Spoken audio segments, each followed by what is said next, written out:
So there's a somewhat new movie that came out, and this film is called Why Don't You Play in Hell? And it's directed by a man named Shion Sono, and it's a Japanese film? Japanese, I think? Holy crap, guys. This is a fun one.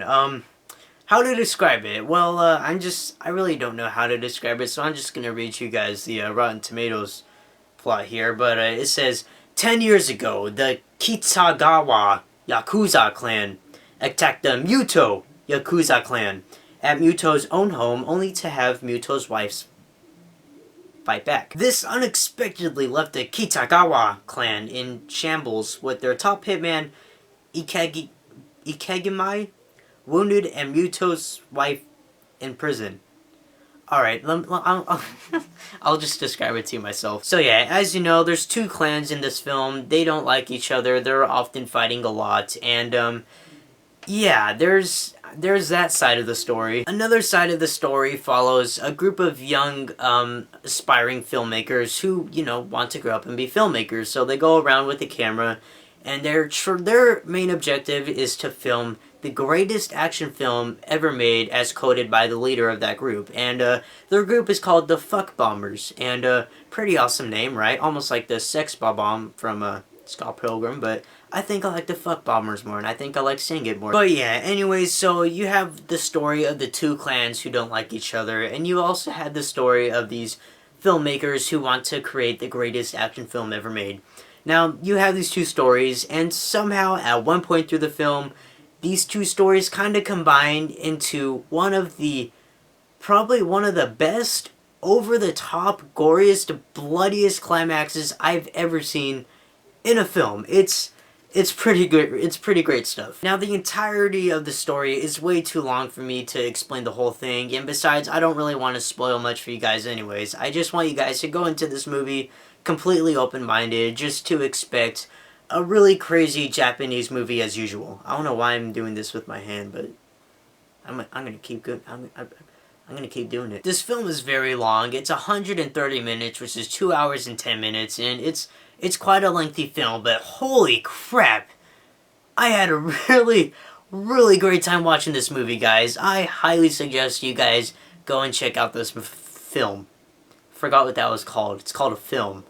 Forgot what those were. But yeah, guys, this is just a really fun, over-the-top, balls-to-the-wall, cheesy, bloody film. It's a good time. You're gonna have a really great time watching this film. It has that over-the-top Japanese violence that you love in all those extreme Japanese films.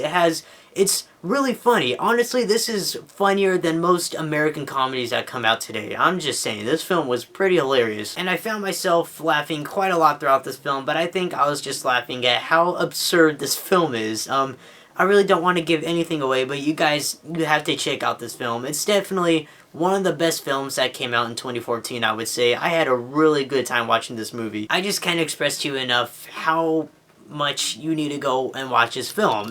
I mean, the title alone, Why Don't You Play in Hell? Why don't you play in hell? Why don't you go see this movie? This is a great movie.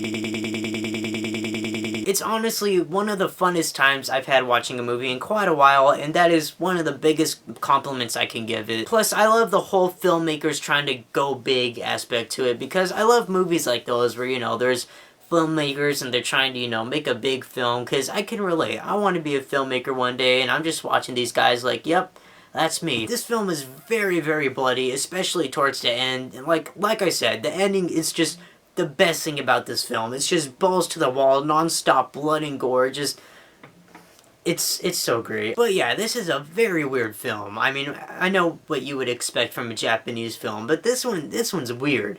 This is a weird one. Just from these crazy, bloody, over-the-top fights to this really catchy commercial that gets played throughout the movie that will eventually get stuck in your head. This movie's a good time. You guys are gonna like this movie. Although I did have some problems with it, some very minor problems. It's still a great film, but I just have to say it. The film, it's kind of slow, takes kind of a while to get to that ending. It drags on just a little bit, and you just kind of wish that, you know, you already, you just wish that it would get to that ending sooner, because you're just kind of like, okay, I get the point, it's telling a story right now, but I want something to happen, because really nothing much happens. The only thing that really does happen is the ending. But the ending's worth it, so I mean, it's all okay. So it's all okay. But yeah, guys, I really have nothing else much to say besides it's a fun movie. I am highly recommending it. You should definitely check it out. Overall, Why Don't You Play in Hell is one of the funnest movies I've seen in a while, with over-the-top blood and gore and fight scenes, and just a very strange and weird movie that I am sure you will love, and I loved as well, and I'm going to...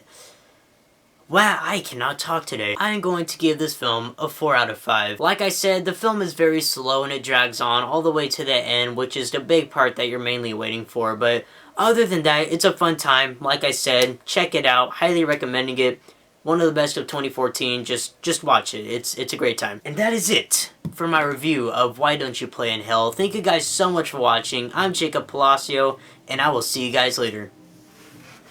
Okay, where's my remote? I dropped my remote. Oh shit.